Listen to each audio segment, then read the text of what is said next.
A fixed-rate mortgage can still jump by $300 a month when escrow catches up to higher property taxes or homeowners insurance. That is $3,600 a year, enough to wreck a grocery budget, a car payment, or the daycare money you already promised somewhere else. The loan rate may be locked, but the tax and insurance bucket sitting beside it is not locked. Stay with this and you will know how escrow shortages happen, why the bill can hit after the lender already paid it, and what to check before your next escrow analysis turns into a payment shock. Marcus and Elena bought a 3-bedroom house outside Dallas in 2021. 2 kids, 1 aging SUV, a yard, and a mortgage payment they built the whole budget around. Their loan was fixed at 3.25%, so the housing number felt settled. Then the servicer sent a letter. Their payment was moving from about $2,050 to about $2,340. They checked the interest rate, still 3.25%. They checked the balance, normal. So the obvious question was, did the bank mess this up? The bank did not change the loan. The costs wrapped around the loan changed. Their county reassessed the house at a higher value, so the property tax bill rose. Their homeowners insurance renewed at a higher premium because rebuilding costs, weather risk, roof claims, and local losses all got repriced. Very stable, very adult. That trapdoor is escrow. Homeowners talk about the mortgage payment like it is one clean number, but it is usually a bundle: principal, interest, property taxes, and insurance. Principal pays down the loan. Interest is the cost of borrowing. On a fixed-rate mortgage, those 2 pieces usually stay steady. Escrow is the side account your servicer uses to collect money for property taxes, homeowners insurance, and sometimes flood insurance, then pay those bills when they come due. So your mortgage payment may actually be 4 bills wearing one coat: principal, interest, property taxes, and insurance. The fixed-rate mortgage only fixes the loan math. It does not freeze the cost of owning the house. Here's the simple version. Say your property taxes are expected to be $3,600 and your homeowner's insurance is expected to be $2,400. Together, that's $6,000 a year. Your servicer divides that by 12 and collects about $500 a month in escrow. Escrow is convenient, but it is only as good as the estimate behind it. Every year, your servicer performs an annual escrow analysis. That sounds official, but simply put, it asks, did we collect enough last year, and what should we collect next year? Servicers cannot hold unlimited extra money just because taxes might jump or insurance might renew higher. That is good because you do not want a lender hoarding your cash like it discovered a new hobby. But it also means escrow is not a giant shock absorber. If the bills jump sharply, the account can run short. Watch the shortage happen. Your servicer expected taxes and insurance to cost $6,000 this year and collected $500 a month, but the real bills came in at $7,200. The servicer still has to pay them. Your county does not care that the estimate was too low. Your insurance company does not accept, but the spreadsheet hoped for less. The bills get paid, and the escrow account is $1,200 short. Next year, 2 things can hit at once. First, you may have to repay the $1,200 shortage. Spread over 12 months, that is $100 a month. Second, the servicer now assumes next year's taxes and insurance will be closer to $7,200, not $6,000.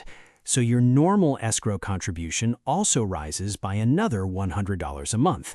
That is the part that blindsides people. A $1,200 shortage can become $100 to repay last year's gap plus $100 because next year's bills are expected to stay higher. That is how a fixed-rate borrower opens a letter and sees a $200 or $300 monthly increase even though the interest rate never moved. Property taxes are usually the first driver. You buy a house for $340,000. A few years later, nearby homes sell for $460,000. On paper, you have more equity. Then the county reassesses. A reassessment means the local government updates the value it uses to calculate your property tax. The tax rate may barely move, which sounds comforting until the taxable value jumps. The national pattern is clear enough to matter. U.S. homeowners paid an average of $3,018 in property taxes in 2024, up 27.4% from 2019. Over that same period, home prices jumped 51.6%. Your local rules may cap increases, phase them in, or offer exemptions, so the exact hit depends on where you live. But higher home values can become higher property tax bills, and higher tax bills can become higher escrow payments. That creates a weird homeowner contradiction. You may be richer on paper because your house is worth more, but poorer in monthly cash flow because the escrow draft went up. Your equity lives in the walls. Your escrow bill lives in your checking account. The second driver is homeowners insurance, and in many areas, insurance is becoming the faster shock. Average annual homeowners insurance is projected to reach $3,057 by the end of 2026, up from $2,948 in 2025, according to Insurify.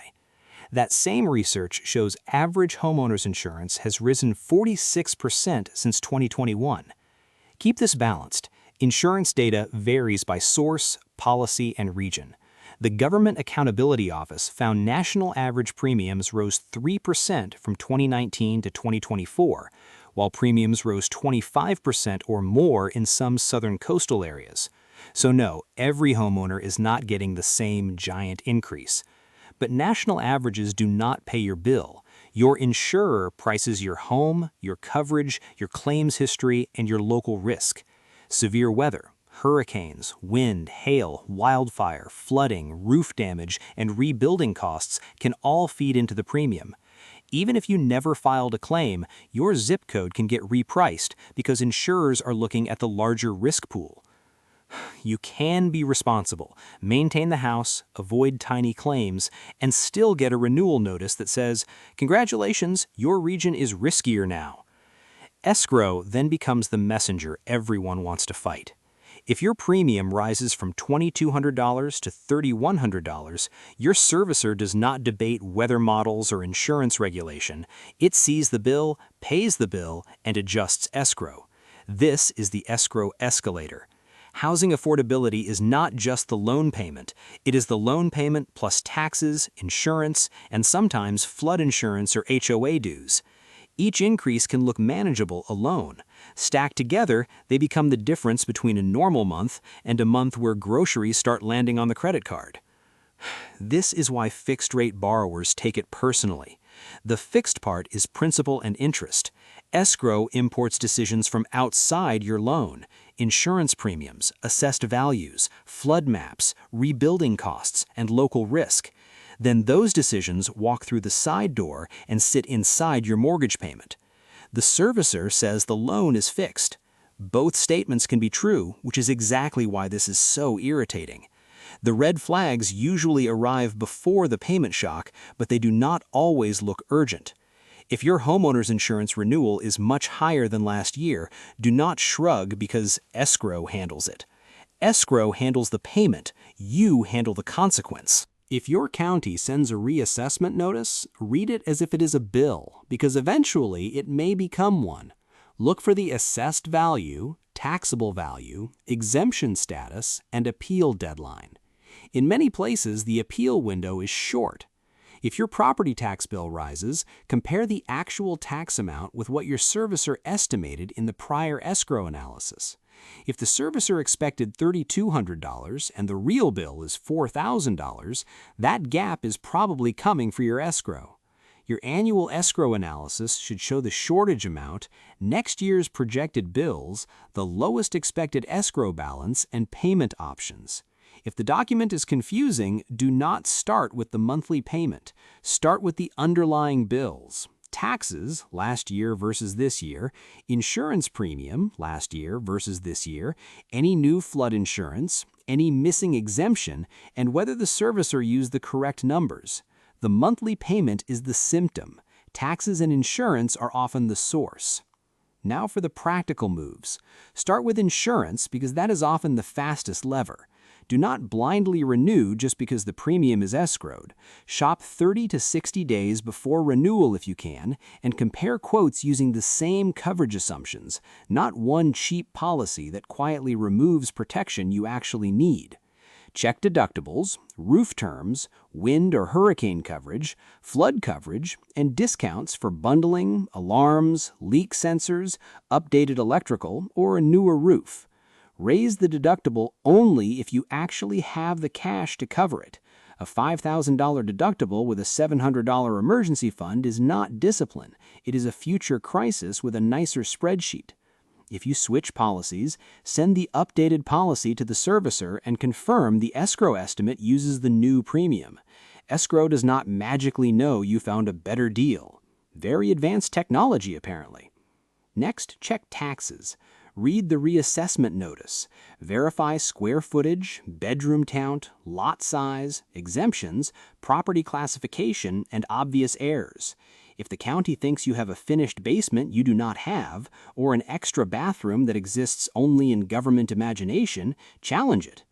Also check whether you qualify for a homestead, primary residence, veteran, disability, senior, or other local exemption. The names and deadlines vary, but the point is simple. An exemption you never filed is not lowering your escrow. Appeal with evidence, not vibes. Comparable sales, property condition, incorrect records, photos, appraisals, and local rules. Then, call the mortgage servicer if the escrow increase looks off. Ask for the escrow analysis. Ask which tax bills and insurance premiums were used. Confirm there is no double-counted bill, missing exemption, old insurance premium, or one-time charge projected as if it repeats forever. If there is a real shortage, ask about repayment options. Some servicers let you pay the shortage in a lump sum. That can reduce the temporary repayment part of the monthly increase, but it does not erase the forward-looking increase if taxes and insurance are expected to stay higher. Back to the $1,200 shortage. If your payment rose $200, maybe $100 is shortage repayment and $100 is the higher future escrow requirement. Pay the $1,200 lump sum and the repayment piece may disappear, but the other $100 can remain because next year's bills are still projected higher. That is not a satisfying answer. It is just the math you need before deciding whether to use savings or accept the monthly increase. Now build a buffer that matches the environment.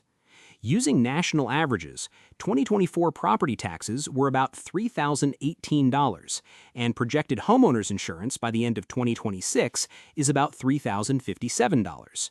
Together, that is roughly $6,075 a year before flood insurance or high-cost local markets. You do not need to panic save the whole amount twice, but treat taxes and insurance as variable costs. A practical starting point is to set aside 10 to 15% of your annual tax and insurance total in a separate escrow buffer. On a $6,000 combined annual cost, that is $600 to $900 or $50 to $75 a month. Call it an escrow buffer, not your emergency fund. Your emergency fund is for job loss, medical bills, major repairs, and life being life. The escrow buffer is for the specific moment when the annual analysis says your house got more expensive to keep. If the budget is tight, compare auto insurance when you compare homeowners insurance. Move annual subscriptions into a monthly sinking fund and redirect part of a tax refund, bonus, or side income into the escrow buffer before it becomes furniture, flights, or a bigger holiday cart. But do not automatically gut your 401k match.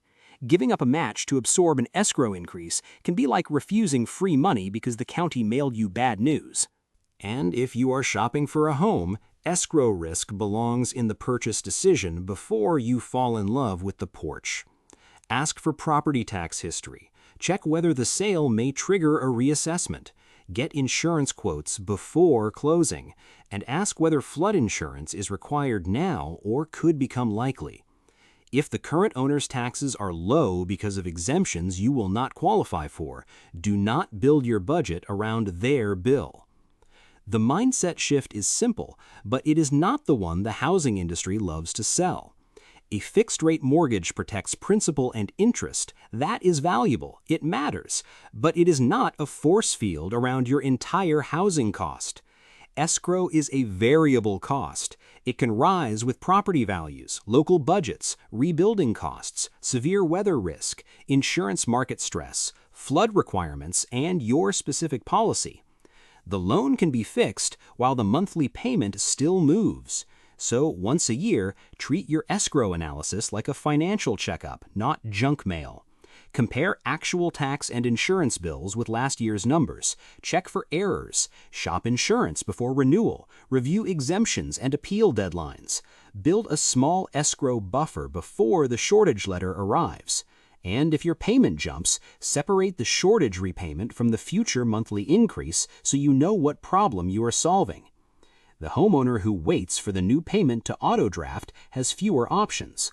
The homeowner who catches the renewal, reassessment, or escrow analysis early can still shop, appeal, question, adjust, or choose how to repay the shortage. The rate can be fixed, the payment can still rise. And in this housing market, understanding that difference is not trivia. It is the difference between owning a home on purpose and letting escrow ambush the rest of your financial life.